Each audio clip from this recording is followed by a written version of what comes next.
सौभ्रात्रा तनिशनिशेकिं श्रवणयोः त्वमेव श्रीर्मह्यं बहुक्तय वाणीन्यसितं तत्तत्रयं समर्मह्यं प्रबोधनपरायणं जिज्ञासुजलजीवातुं श्रीरङ्गार्य गुरुं भजे। ओम अस्मद्गुरुभ्यो नमः। ओम नमो वेंकटेशाय। प्रिय भगवद्बंधुलारा, ధనుర్మాస వ్రతాన్ని అత్యంత వైభవంగా నెల రోజుల పాటు జరుపుకుంటూ ఈనాడు రెండు పాశనములు విశేషంగా సిద్ధుగానే మంగ కడలు గడయిందారు. రెండు పాశనములలోకి శాక్తుమరై పాశనములు అంటారు. వీటిని చివరగా మనము గింజామర సేవగా స్వామికి విన్నవించేటటువంటి పాశనముల యొక్క విశేషార్థాన్ని తెలుసుకునే ప్రయత్నం చేద్దాం. ఇన్ని రోజులు ఏం చేశారు? నిన్నటి వరకు చిన్న పేరుతో పిలిచాము అని, గోవింద అని పిలిచాము అంటూ గోవింద నామాన్ని స్మరించుకున్నారు. భగవంతుని యొక్క నిర్దేశికమైనటువంటి కృప కలవాలి అని కోరుకున్నారు. పరమాత్మకి సహజంగానే మన పైన కృప ఉంటుంది. మనం కోరకుండానే మనకు అనేకమైనటువంటి ఈ ఫలితములను ఇస్తూ ఉన్నాడు. అటువంటి పరమాత్మని కోరి నమస్కరించి జరిగేది మనకు కావలసినటువంటి సమస్తము అతడు అందజేస్తాడు అని సంపూర్ణ విశ్వాసం కలిగినటువంటి తల్లి గోరమ్మ తల్లి. ఎన్ని రకాలుగా ఇలా చెప్పుకున్నా అమ్మ చేసినటువంటి కృపా కటాక్షం అనేటటువంటిది చాలా గొప్పనైనది. ఎవరో వాడు నిలవాలని చెప్పుకున్నటువంటి ప్రయత్నమే తప్ప మనం ఏం చేయాలి? అమ్మ మనకు చేసినటువంటి మహా ఉపకారాన్ని మర్చిపోకుండా ఉండలేము. మరవనే కూడలు మరవం. అటువంటి తల్లి ఆరంభించినటువంటి వ్రతం తిరుపావై వ్రతం, ధనుర్మాస వ్రతం. ఇది అనన్య భోగ్యత్వాన్ని, అనన్యార్హ శేషత్వాన్ని, అనన్య శరణత్వాన్ని మనకు కలిగించేటటువంటి మంత్రం. పరమాత్మ యొక్క విశేషమైనటువంటి భక్తి శ్రద్ధలను కలిగి ఉండమని చెప్పినటువంటి తల్లి పరమాత్మ కూడా ఈ చేతలు వీరందరూ వీరిని నీవు కాచు, వీళ్ళని నీవు రక్షించవలసిన బాధ్యత నీది అని పరమాత్మని మన గురించి చెప్పి మన వైపు పరమాత్మను తిప్పినటువంటి తల్లి గోదమ్మ తల్లి. ఆ అమ్మ చేసినటువంటి అనన్యమైనటువంటి కృపకి మనందరం కూడా పాత్రలు కావాలని అమ్మ ఆచరించినటువంటి వ్రతాన్ని మనము కూడా అనుకరిస్తూ నడుస్తున్నాం. ఈ వ్రతం అంతా అమ్మ ఆనాడు రేపల్లిలో ఆచరించినటువంటి వ్రతం. రేపల్లిలో తాను ఉన్నట్టుగా భావన చేసి శ్రీవిల్లిపుత్తూరులో ఆచరించినటువంటి వ్రతం. అయితే ఈ వ్రతాన్ని ఆచరించడం వలన ఏమి లభించునో అనే విషయాన్ని లోకులందరి కోసమని పద అనేటటువంటి వ్రత ఉపకరణాన్ని అడిగిన తాను మాత్రం కోరుకున్నటువంటి నిరంతర భగవంతుని యొక్క నిత్య కైంకర్యమునే కోరుకున్నటువంటి అమ్మ కనుక ఆ విషయాన్ని ఈనాటి భాషలంలో తెలియజేస్తారు. 29వ భాషలంలో తనకు కావలసినటువంటి పరమభోగ్యమైనటువంటి కైంకర్య నిష్టను ఆకాంక్షిస్తుంది అమ్మ గోదాదేవి. சிறு காலை வந்துன்னை சேவித்து முற்பத்தாமனை கழி ஒட்டும் பொருளாய் எத்தம்மை எத்தன்னம் குலத்தில் பிறந்து நீக்கு தேவரங்களை கொள்ளாமல் போகாது இத்தை படை கொள்வான் என்று நான் கோவிந்தா எத்தை குவிக்கும் முந்தன்னோர் உத்தோமேயாவோ உனக்கே நாம் ஆட் செய்வோம் மத்தை நங்காமங்கள் మాతేలోరెపావాయని. బాగా తెల్లవారక ముందే మీ చెంతకు ఇచ్చేసి భగవంతుని దగ్గరికి ఇంకా చేరవలసిన వాళ్ళందరినీ కూడా చేరుమని చెప్పడం కోసమని 10 మంది తల్లితే వాళ్ళను మేల్కొల్పి అందరూ పరమాత్మ సన్నిధికి రావాలని ఇచ్చేసినటువంటి అమ్మ, మేమందరము మీ యొక్క పాద పద్మములను శరణు వేడాము. ఏమని శరణు వేడాము? వెళ్ళినటువంటి వాడమేమో అడవికి గోవుల వెంట వెళ్ళిన వాడు అంటే అజ్ఞానమైనటువంటి వాడు, జ్ఞానం ఏమాత్రం లేనటువంటి మేము నీ యొక్క పాద పద్మములే మాకు శరణు అంటూ త్రికరణ శుద్ధిగా నమ్మినటువంటి మమ్ములను నీవు అనుగ్రహించవలసింది అంటూ తుమ్మేవల్ ఇంగులడై నీ ఆంతరంగిక కైంకర్య అని మాకు ఇవ్వమన్నారండి. ఎక్కడైతే కేవలం పరైకోటి రాలేదు, మేము పరై అనేటటువంటి వ్రత ఉపకరణము లోకులందరూ అడిగారు. సాధనం వలన కురుస్తున్నది. కానీ మేము కోరిన పరై అంటే ఏమిటి అంటే எத்தைக்கும் ஏழேழு பிறவிக்கும் ముందన్నోడు ఉత్తోమేయావో ఉనకే నామాడ్ చేయవు అంటే ఏ నాటికి కూడా అంటే ఈ ఒక్కసారి ఈ నెల రోజులు ధర్మవాసం చేశాం కనుక అది భగవాన్ మమ్మల్ని కాపాడు రక్షించు కాదండి. ఈ జన్మకే కాదు, ఎన్నో జన్మలు ఉంటాయి కదా, అనేక జన్మలు, 7 జన్మల వరకు కూడా మీ సంబంధ బాంధవ్యము మాకు కావాలి అని ఈనాటి ప్రార్థన. ఎవరు కోరారు? గోధమ్మ వారు. ఎవరిని? కృష్ణ పరమాత్మ.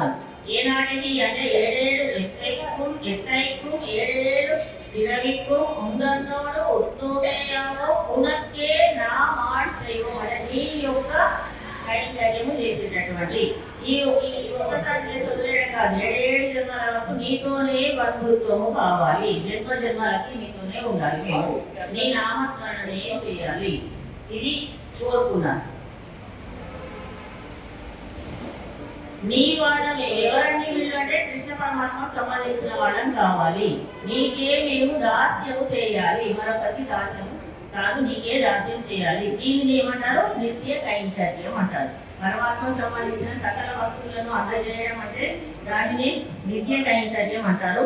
అటువంటి కైంకర్య నిష్ట మాకు అందజేయవలసింది అని వాటి భాషణంలో కోరుకున్నారు. ముఖ్యమైనటువంటిది ఏ భాషణంలో? చిత్తం చిరుకాలే మందున్నైసేవికు అని అష్టాక్షరి దివ్య మంత్రం యొక్క వైభవమే కృప యంత్రాన్ని చెప్పుకుంటున్నాం. స్వామి యొక్క నిర్దేశక కృప ఎప్పుడు జరుగుతుంది అంటే పరమాత్మయము నిశ్చలమైనటువంటి భక్తి కలిగి శరణాగతి తత్వం కలిగి నీవే తప్ప ఇతపరం మీరుగా అన్నట్టు ఉన్నటువంటి భక్తులందరినీ దర్శించి వారి యొక్క కృపను మనకు కలిగజేస్తాడు. తమకు జ్ఞానం కానీ కర్మ కానీ భక్తి కానీ సాధనము కాదు అని తెలుసుకొని కేవలము సాధనమేమిటి?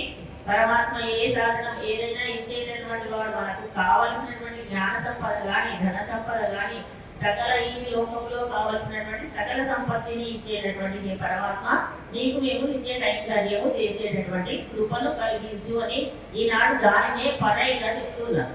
నిన్ను అడిగారు, ఈ రోజు కూడా చెప్తూ ఏమిటా పరై అనుకుంటున్నావు, ఇన్ని రోజుల నుంచి చెప్పలేదని ఇన్ని రోజుల నుంచి చెప్తాం అనుకున్నా. పరై ఏమిటి అంటే నీకు నిత్యము మేము కైంకర్యము, ఈ ఒక్క జన్మకు కాదు 7 జన్మలకి కూడా నీ. అప్పుడు ఏమనుకోవాలంటే స్వామి వీళ్ళందరూ నావాడని స్వామి అనుకోవాలి. మనం అనుకుంటున్నాం పరమాత్మ మావాడండి, మా కోసం ఇవన్నీ చేశాడు, కానీ పరమాత్మ ఏమనుకోవాలి? వీళ్ళంతా నావాళ్ళు, గోకులం అంతా నాది అనుకునే కదా వచ్చావు మమ్మల్ని సులభం చేయడానికి, అందుకని నీవు మావాడవు అని ఏమనుకోవాలి? నీవు కూడా మమ్ములనందరినీ నీ వాళ్ళు అని అనుకుని మాకు నీవు ఆశ్రయాన్ని కల్పించు అంటూ మన గోదా గోపిక అర్చామూర్తిని ప్రార్థించిందండి. ఎవరిని ప్రార్థించి వ్రతం చేసింది? శ్రీకృష్ణ పరమాత్మ ఏ రూపంలో ఉన్నాడు? అప్పుడు అక్షరూపంలో ఉన్నాడు. ఇప్పుడు కూడా అక్షరూపంలో ఉన్నాడు కదా, అక్షరూపంలో లేడా? ఇప్పుడు ద్వాపరయుగంలో ఎలా ఉన్నాడు? ద్వాపరయుగంలో గోపికల చెంత కృష్ణ పరమాత్మ సాక్షాత్తుగా ఉన్నాడు. తర్వాత కలియుగం ప్రారంభమైంది. కలియుగ ప్రారంభంలో గోదాదేవి కలియుగంలో కన్యగా ఉన్నది, మానవ కన్యగా ఉన్నది. ఆ సందర్భంలో పరమాత్మ ఎలా ఉన్నాడు? చూడండి, మన కోవిల్లో ఉన్నట్టు అర్చారూపంగా ఉన్నాడు, అంటే విగ్రహ రూపంగా ఉన్నాడు. విగ్రహ రూపంలో ఉన్నటువంటి పరమాత్మ యొక్క మనసును కూడా కరిగించినటువంటి తల్లి ఆమె యొక్క ప్రవర్తనతో.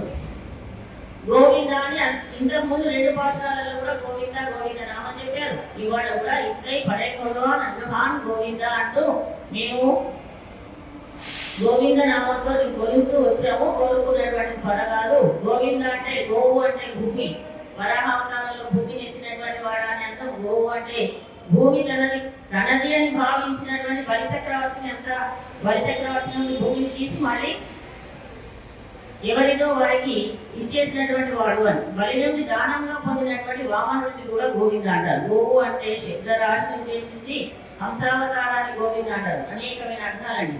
గోవు అంటే కిరణము, వాటి చేత ప్రకాశించే సూర్యమండలాంతర్వర్తి అయినటువంటి శ్రీమన్నారాయణునికి కూడా గోవింద అని పేరు. అందుకని మనం ప్రతినిత్యం గోవింద నామాన్ని స్మరిస్తాం. ఆ వెంకటేశ్వర స్వామికి గోవింద నామం అంటే కూడా అత్యంత ప్రీతి.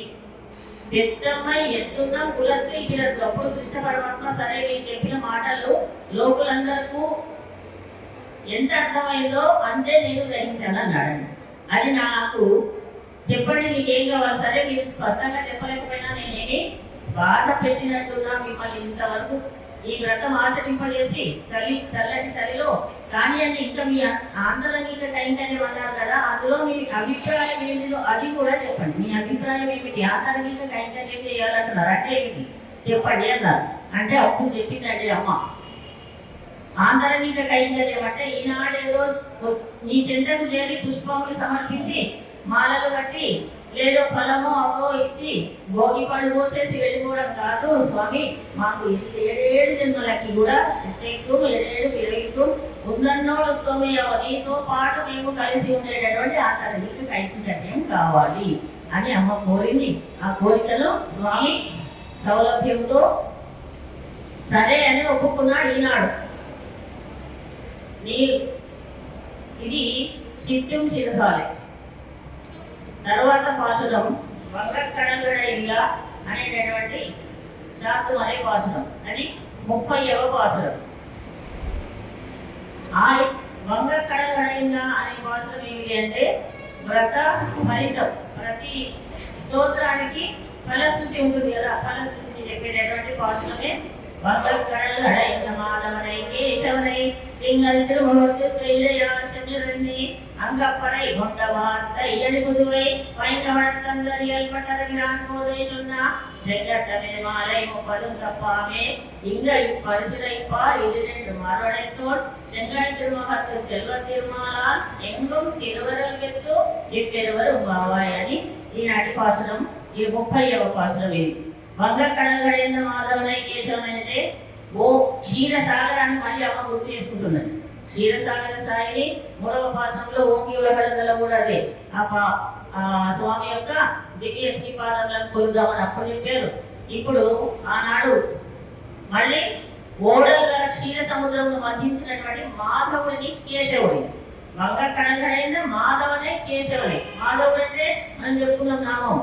శ్రీ మా అంటే లక్ష్మీదేవి, ధవుడు అంటే భర్త.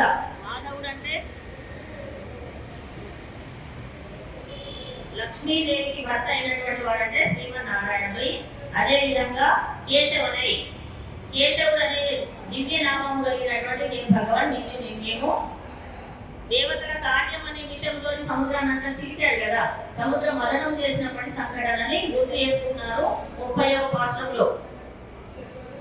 సరే గోపికల అభిమతం తీర్చాలని స్వామి ఉన్నాడు. మాధవుని అనడం చేత శ్రీమత్ శబ్దవాచకాన్ని చెప్పేస్తారు.